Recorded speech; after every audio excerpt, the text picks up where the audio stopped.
es. De esclavos del pecado a enemigos del pecado.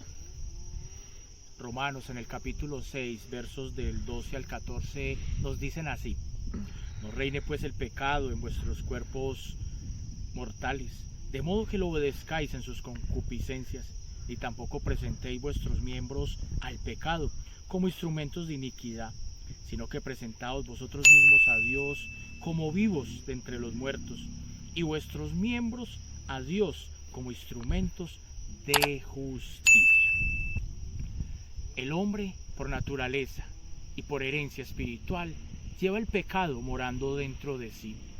Dios, que todo lo crea perfecto, excelente, excelso, sublime, maravilloso, sin defecto, crea al hombre y lo pone en el huerto del Edén.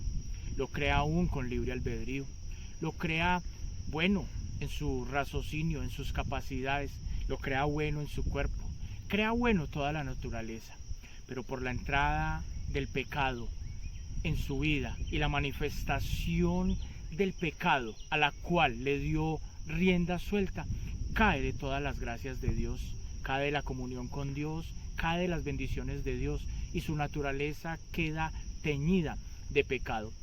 Él, como representante de la raza humana o como cabeza federal, como enseña la teología, en manera como padre o como primer Adán, como nos lo narra también el apóstol Pablo en Romanos y en otras cartas, por este hombre entró el pecado al mundo, a los hombres, y los hombres llevamos esa naturaleza caída que solo puede ser redimida por el segundo Adán, por Cristo Jesús. Así lo dijo Pablo en Romanos capítulo 1, que por un solo hombre entró el pecado a la raza humana, pero que por un solo hombre, por Cristo, podríamos ser libres de esa maldición del pecado.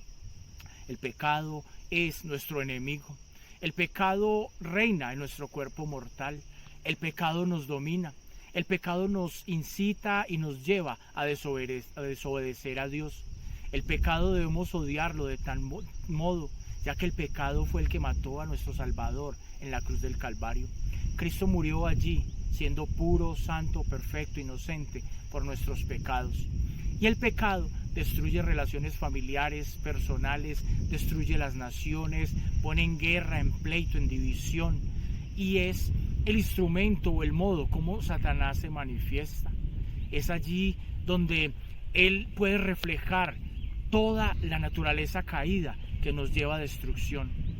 Solo hay una forma de escapar de esa naturaleza, y es viniendo a Cristo, reconociéndolo como Dios, como Señor, como Salvador, como el Rey de nuestra vida.